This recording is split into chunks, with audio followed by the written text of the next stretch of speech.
Hey guys, so today I am back with another video, and today we're going to talk about the upfront fees associated with home buying. I think that this is a really good topic to talk about because a lot of first-time home buyers come into the home buying scene thinking that they don't really have to spend a whole bunch of money, especially if you're a first-time home buyer. And I love my first-time home buyers, but a lot of them have the misconception that somebody owes them something or they can buy a house with zero money out of pocket because they are a first-time homeowner and they deserve it, right? I get it. However, that is not the case, and I am so sorry to hurt your feelings.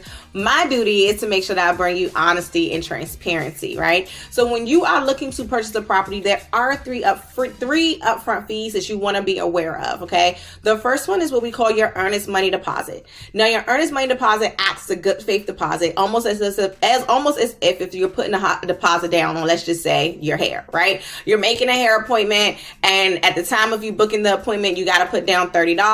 And then that $30 is applied to your outstanding balance once the services are complete. Same exact thing happens in home buying. If you are looking to purchase a property, once you find the home that you love, and once the seller accepts your contract, so those two key points. One, you have to find the house that you love, and two, the seller has to accept your contract.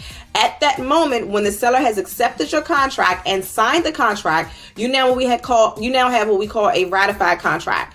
At that moment, that's when your earnest money deposit is due within 3 days, okay?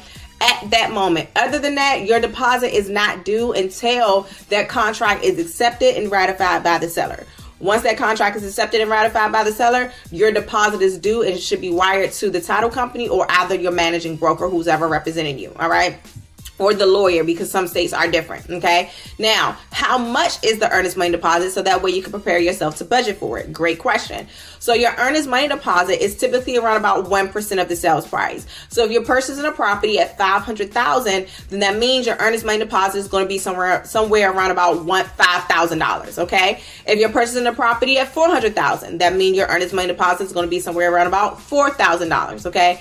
Are deposits negotiable? Yes, they are. So if the house is at $500,000 and you want to put down a $2,000 earnest money deposit, absolutely, you can try and see if the seller will accept that. Okay, I have had that to happen before. Let's say the house is at $500,000 and there's a multiple offer situation and you want to be competitive and you say, hey, you know what? Instead of putting down a $5,000 earnest money deposit, I want to put down a $10,000 earnest money deposit. Can you do that? Absolutely. Will it make your offer stronger? Absolutely. Okay. So your very first upfront cost when it comes down to home buying is your earnest money deposit. Okay. Your second upfront cost is what we call your home inspection. Now, home inspection is optional. However, you would never hear me say to waive your inspection.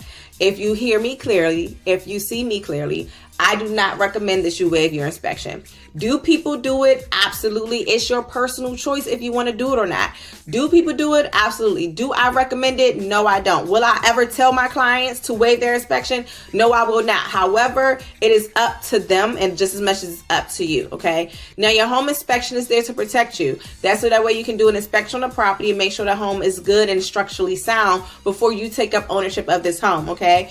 The cost of your inspection depends on two things. One, who you hire, because you're paying a third-party service provider. So one, who you hire, and two, the size of your home, okay? The larger the property, the more effort, the more time, the more money it will cost, all right?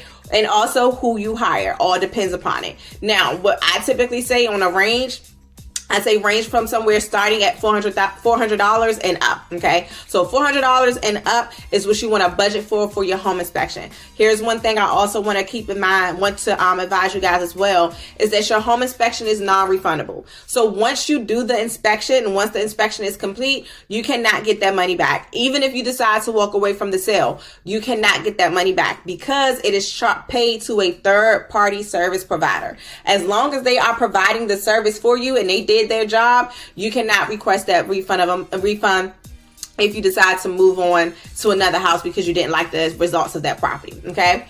This third, I was on 2 already. The third upfront fee associated with home buying is what we call your appraisal fee, okay? So your purpose of the appraisal is to determine the value of your home, right? This is to make sure that you are not purchasing a property for more than what it is worth, okay? So how much is the appraisal? The appraisal also depends upon the lender that you are working with. The first one depending upon the inspector that you hired. The second one, which is your appraisal, depends upon the appraisal company that the lender has hired, okay?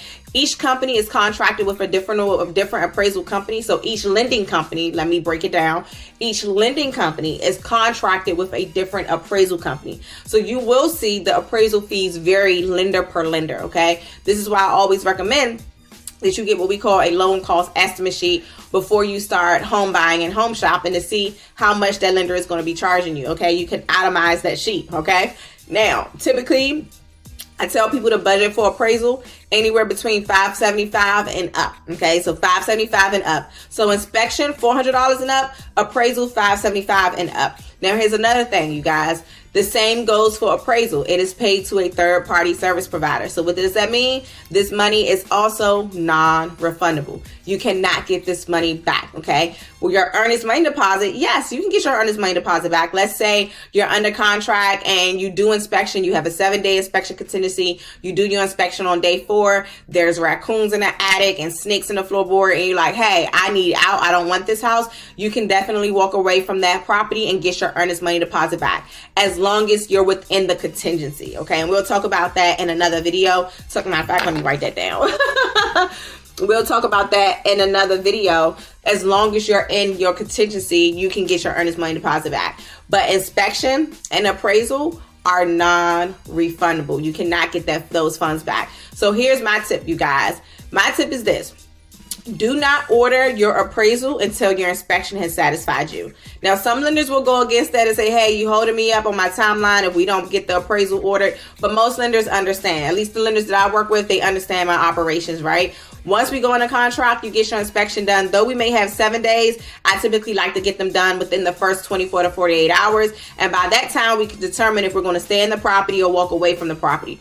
If we're staying in the property, then we go ahead and order the appraisal, okay? But I don't recommend that you order appraisal and inspection on the same exact day, because at that point, once you submit those funds, and let's say you do inspection 3 days later and inspection goes bad, you have now lost out on money from the appraisal and the inspection, okay? So those are my tips for today. I hope that this was a really good video for you guys. Make sure you all are following me on all channels at I am Althea Hearst. You can find me on YouTube, Instagram, Facebook, LinkedIn, TikTok, wherever you are at. I promise you I'm there, okay? As I am Althea Hearst. All right, you guys. See you guys in the next video.